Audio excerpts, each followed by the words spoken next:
Né? Agora a gente vai falar a respeito de um assunto que, olha, já há um tempo a gente está conversando sobre isso e, infelizmente, a gente tem visto os casos aumentando cada vez mais.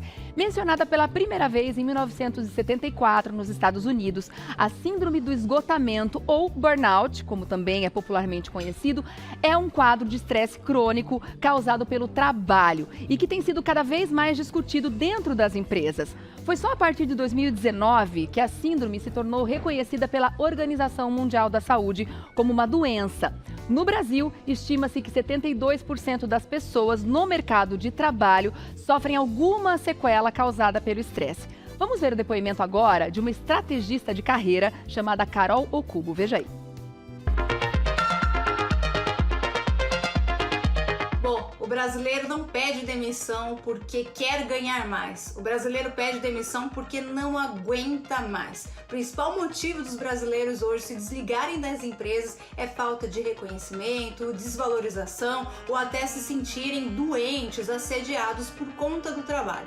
A gente vê que é muito comum esses sinais estarem associados ao relacionamento com o gestor. Muitas pessoas não pedem demissão ou não procuram outro emprego porque normalizam ficar doentes por causa da sua vida profissional. Muitos deles pensam o seguinte: eu acho que é assim mesmo, ou escutam, de amigos e familiares que o mercado de trabalho é dessa forma, que a pessoa que é fraca, que não tá aguentando, que isso é frescura, que todo emprego vai ser assim. Mas o primeiro sinal de que não tá certo, que você deve sair, é que você já tá te fazendo mal.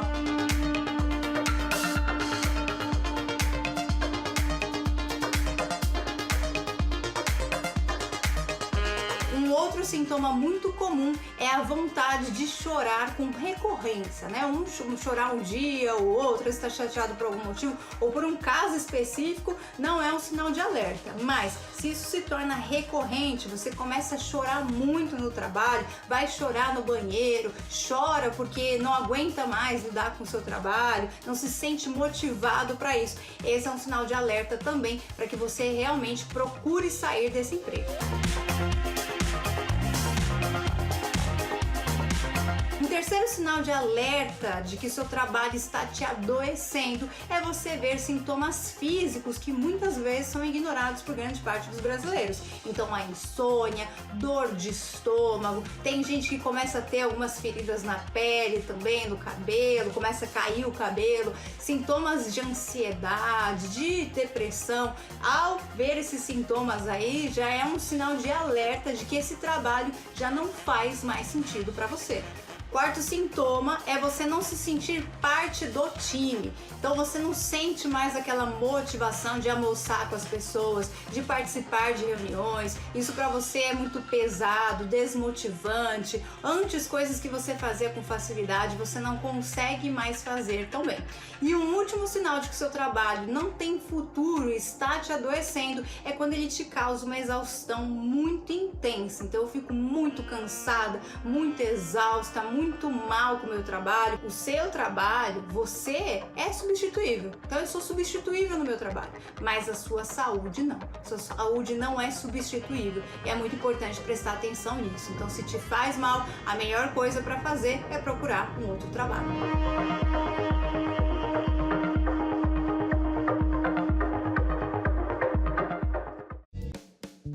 Muito obrigada, Carol, pelo depoimento tão importante. O Instagram dela é @carolina.okubo, Okubo com K, tá bom? @carolina.okubo. E para explicar melhor sobre este tema, a gente está recebendo aqui no estúdio o neurologista Dr. Leandro Teles. Seja bem-vindo, tudo bem? Obrigado, Regiane. Que tema importante e difícil, né? Mas demais. É importante o pessoal em casa aumentar o volume da televisão e se conectar com isso. Eu acho que hoje o gerenciamento do estresse é uma das coisas mais complicadas, uma habilidade, né? Um skill, uma habilidade que as pessoas precisam desenvolver. E o trabalho, ele toma uma proporção muito grande na nossa vida, de tempo, de envolvimento, de propósito. O trabalho, ele pode adoecer, mas ele pode gerar saúde também.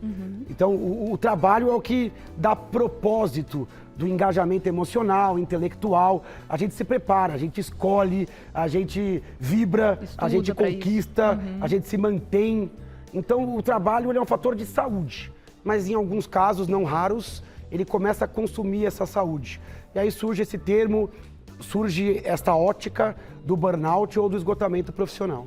Por isso que é muito importante a gente aprender, antes de mais nada, a diferenciar as situações, né? Porque esgotamento profissional é uma coisa que pode acontecer, é o que acontece antes do burnout, já é um sinal de alerta quando a gente se sente esgotado, ou muitas vezes, por mais cansado que a gente esteja, muitas vezes a gente vai conseguir um tempo de descanso, vai tirar umas férias, ou vai começar a encontrar outras motivações na vida, por exemplo, um hobby, que vão fazer com que essa vida seja menos estressante e a gente consiga reverter esse processo. Como é que a gente diferencia isso? Não é fácil, porque é um contínuo, né? Você tem o estresse, que você consegue lidar, geralmente no emprego novo, no início da carreira, você vai tocando o estresse sem muitos sintomas. De repente, depois de meses, anos, você começa a ter o estresse descompensado. Ele começa a causar um pouquinho de distúrbio de sono, dor de cabeça. A gente vai tomando um remedinho, vai tocando mais alguns meses e anos, e para algumas pessoas existe um momento onde o sistema colapsa. Como um disjuntor, assim, de eletricidade. Caiu a chave. Que a tensão tá tão alta por risco de problemas outros, ele... Esse é o burnout. Então, o burnout, ele é a via final. É quando aquela pessoa tem uma exaustão, um colapso emocional, intelectual. Ela começa a ter esquecimento, desatenção, falta de criatividade. Ela tem sintomas de depressão, de ansiedade. E ela tem sintomas físicos de que o corpo não vai bem também, né? Agora, antes do burnout, você passa por meses. A gente chama essa fase de pré-burnout. Pré-burnout. E muita gente está nessa fase, que não está totalmente colapsada, mas ela já tem sintomas aqui e ali. Olha que interessante essa arte que a produção preparou. Então, a gente tem uma fase que é assintomática. Eu passo pelo estresse, mas eu consigo. Quais são os estresses do trabalho? Carga horária, metas progressivas, dificuldade de relacionamento pessoal, lidar com cliente instável, falta de valorização ao plano de carreira. Tudo isso são estresses típicos do estresse do trabalho. Tá. Aqui já mudou a arte, olha lá. Isso aqui tudo pode estressar o profissional. E que para algumas pessoas mais sensíveis pode, olha lá, metas excessivas e faraônicas, progressivas, carga horária bizarra. Muito comum pessoas em home office hoje trabalharem sem limite, né? Sim. Trabalha não 8, 9, 10, 11. Comem do lado do computador, não tem mais horário de refeição. Não toma aquele café, não toma sol. Carga horária excessiva. Acúmulo de funções. A pessoa faz mais do que aquilo pela qual ela foi treinada, ou foi formada, ou foi contratada.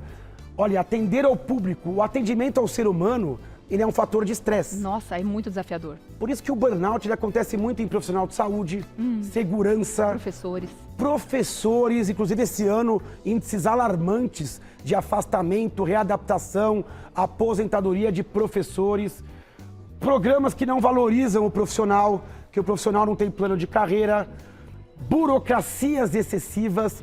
Isso aqui é só alguns dos estressores, mas que é outros. Assédio sexual no trabalho, assédio moral, quando você tem aquela ofensa ou aquela agressão de chefes ou de pares, né? Quer dizer, pode ser um gatilho para uma pessoa que já vem acumulando situações desgostosas. Pode ser um gatilho que leva ao aumento do estresse e que pode só levar ao burnout. Tá. Só voltando para outra arte, a gente tem a fase assintomática, começo de carreira, trabalho novo, você vai cobrindo aqui, cobrindo ali, parece que vai dar certo. Tá com todo o gás ainda. Todo o gás. Depois você passa por uma fase que dura meses a anos, onde você já tem uma dor de cabeça, sintomas de gastrite, enxaqueca. Tá dormindo mal. Às vezes você aumenta a cafeína de dia e já toma um comprimidinho para dormir, ou um pouquinho de álcool no fim do dia. Perceba que aí o estresse já está mostrando as garras, mas você ainda vai aos trancos e barrancos. Algumas pessoas vão chegar no esgotamento. Depois de anos, às vezes décadas de estresse, bum, o disjuntor cai. E aí 3 processos acontecem. Primeiro, a pessoa tem um esfriamento afetivo. Ela fala, nossa, eu me sinto um derrotado, eu estou frustrado, eu não vejo mais propósito. E é curioso, né? Uma pessoa que estava motivada, que escolheu a profissão... Vive numa tristeza constante. Uma tristeza, uma falta de valorização, uma insatisfação com o trabalho. Ele tem um colapso emocional, por exemplo, crises de ansiedade, sofre no domingo porque segunda vai para o trabalho, começa a ter crises de pânico ou de fobia ao chegar na região do trabalho, Sintomas de dor de cabeça, distúrbios de dor, tontura, distúrbio alimentar, baixa libido. Perceba que é um processo que lembra um quadro depressivo ansioso. Eu ia perguntar justamente isso. A depressão e o burnout andam de mãos dadas? Andam juntos, mas tem uma diferença que é muito importante, que é o nexo de causalidade. No caso do burnout, o processo está totalmente vinculado ao estresse no trabalho. Aquela pessoa ela passa por um estresse franco no trabalho, relacionado ao ofício, e isso vai acumulando, então é uma doença ocupacional. Tá. Mas o cara com burnout, ele pode se apresentar no consultório com sintomas depressivos, ansiosos, ou de lapsos de memória, brancos, bugs. Ele fica incapacitado aquele ofício e ele fica frio. Às vezes ele age com um certo distanciamento, um certo cinismo ou excesso de métodos. É como se ele entrasse no trabalho, desligasse e só voltasse assim pro corpo ao final da jornada. Isso não deixa de ser uma proteção que o próprio corpo ou que a cabeça acaba trazendo para si, para se distanciar, para descolar daquela realidade que tão mal faz para a pessoa. Exatamente. A sua colocação ela é absolutamente precisa. Por isso que eu brinquei do disjuntor. O disjuntor ele não cai porque ele quer, ele cai para proteger a fiação. Então ele cai porque ele tem que cair quando a tensão é alta. Todo órgão do corpo tem um limite. Se eu tô com meu fígado aqui, eu começo a beber, eu bebo demais, opa, eu me embriago. O fígado não dá conta. Se eu tô fazendo exercício aqui e chega uma hora que o músculo não aguenta, ele colaba, ele para. Por quê? Senão ele rompe. Todo órgão ele tem um limite, um sinal de alarme. O burnout é esse freio. Ele avisa para aquela pessoa, opa, não dá mais. O grau de adoecimento, a relação patológica, o estressor ele é tão crônico, tão intenso, que é melhor cair o disjuntor do que levar a um colapso outro, físico, uma arritmia, um AVC, um quadro depressivo. Claro. Então o burnout ele é um recado claro de esgotamento, Tá. mas dá para reconhecer antes. Então, é justamente aí que eu ia chegar. Vamos voltar naquele quadro que fala dos momentos e que tem o pré-burnout ali também? Porque, assim, existe esse momento em que acontece o burnout. Mas o pré-burnout, a pessoa vai viver nesse momento dessa tristeza, desse descolamento da realidade, muitas vezes.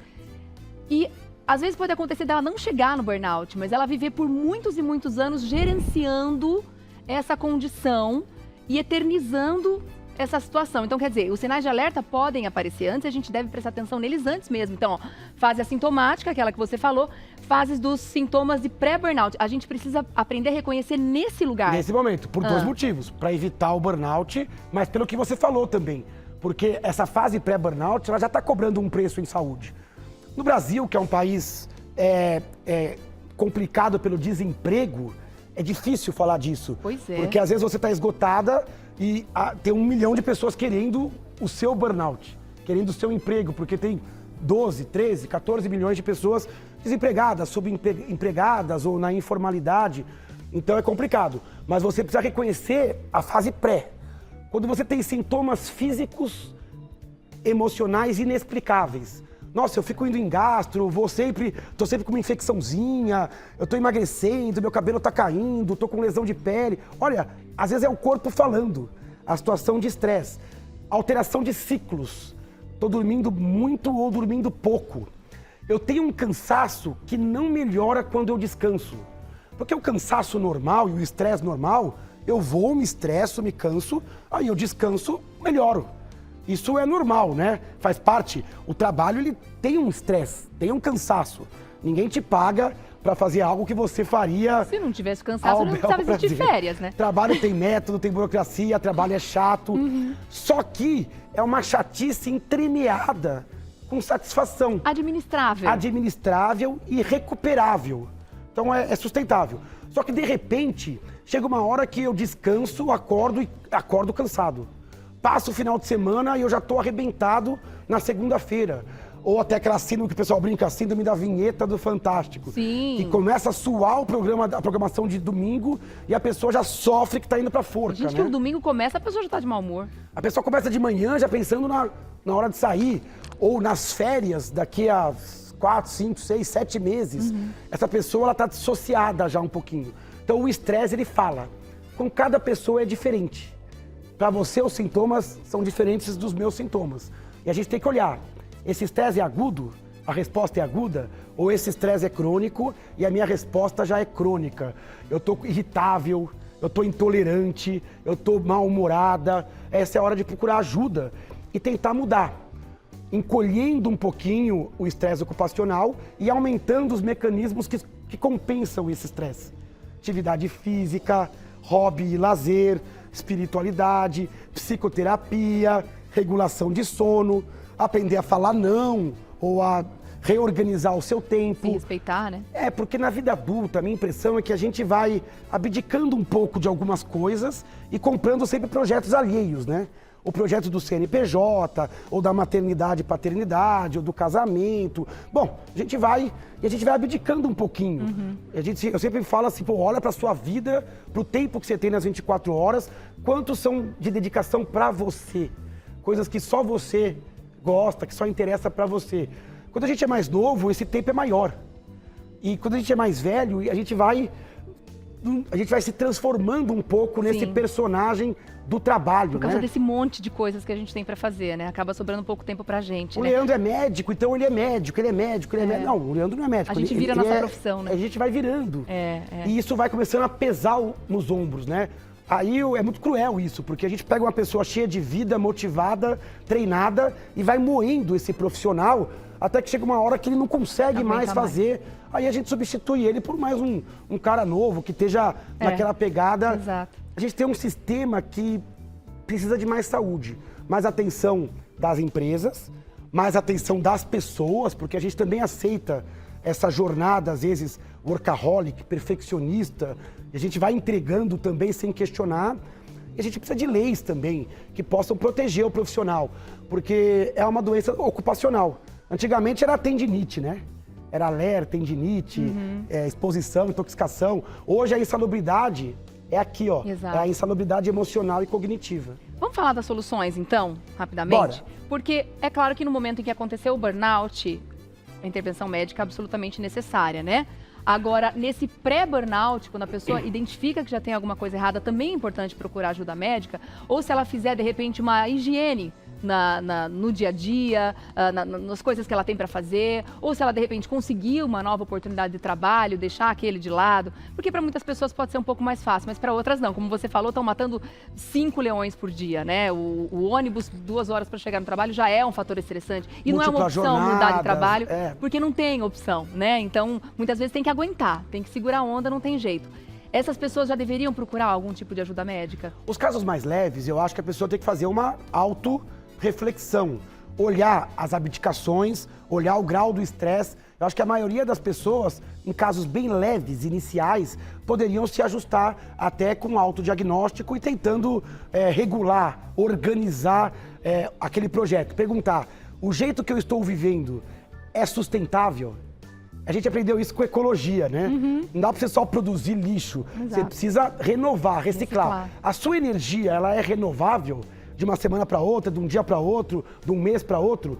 Agora, para as pessoas que já estão em fase moderada ou próximas do burnout, aí a intervenção médica é importante. O médico vai ajudar a reconhecer os problemas, o médico ele vai fazer um diagnóstico diferencial, para ver se também não tem um quadro de ansiedade, de depressão, se não tem um distúrbio hormonal que possa estar ajudando nisso. O médico pode emitir laudos, pareceres, organizar um pouquinho a questão de carga horária, junto com a lei, né? Isso pode ser uma coisa bastante útil.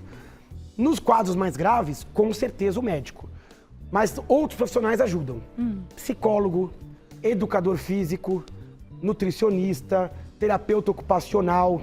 E é muito importante a gente trabalhar nas 3 esferas: indivíduo, estrutura do trabalho e sociedade. Porque a nossa sociedade ela é doente como um todo. Sim.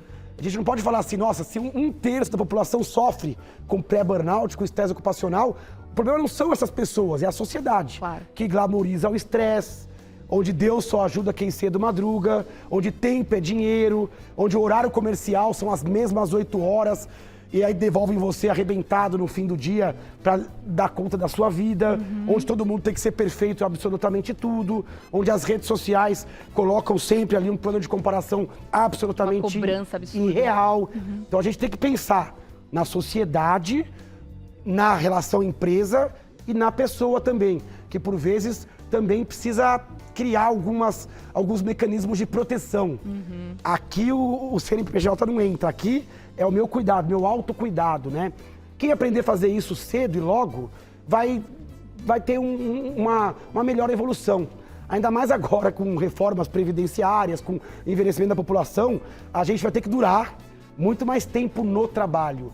Então o trabalho, ele tem que desgastar, recuperar, desgastar, recuperar. Ele não pode só consumir saúde. A gente tem que aprender a viver nesse novo modelo de sociedade, né? Que está cada vez mais rápido, acelerado. E aí você ajuda a gente também com as leituras que você propõe, né, doutor? Hoje eu te trouxe de presente esse livro, acho que eu fiquei devendo para você. Esse Obrigada. livro é de 2020, 2021, Os Novos Desafios do Cérebro. Esse livro a gente fala, cada capítulo é sobre um desafio moderno. Então a gente fala sobre ansiedade, sobre insônia, fadigas modernas, sobre burnout, tem um capítulo inteiro sobre burnout. É um livro escrito para leigos e que eu gostaria que você conhecesse também. Obrigada, você já conhece doutor. os outros? Você Obrigada. De coração, viu? Realmente leituras necessárias para hoje em dia, para a gente justamente poder olhar para dentro, fazer esse autodiagnóstico antes de mais nada é muito importante, porque tem coisas na vida que a gente consegue mudar, tem coisas que a gente vai ter que administrar e a vida vai ser assim mesmo. E o conhecimento de saúde mental é importante porque você vigia você vigia as pessoas que estão ao seu redor. Sim. E você pode ser um agente de burnout em outra pessoa. A gente sempre acha que a gente é a vítima, mas muitas vezes a gente também não está fomentando saúde mental. Exato. Então o conhecimento faz com que todo mundo se torne um pequeno agente de saúde e vai colher os frutos dessa saúde que ele planta, né, por onde ele passa. Para ter um meio ambiente saudável. Exatamente. Né? Muito bom. Te agradeço demais a presença aqui. Como sempre, maravilhoso o papo com você, doutor Leandro. Obrigada, viu? Minha. E o doutor Leandro Teles, você faz contato através do site leandroteles.com.br e pode seguir também no Instagram, @neuroleandroteles, @neuroleandroteles. Meu querido, obrigada. E obrigada pelo presentão. Eu adorei. Até a próxima, viu? Até a próxima. Obrigada, querido. Até.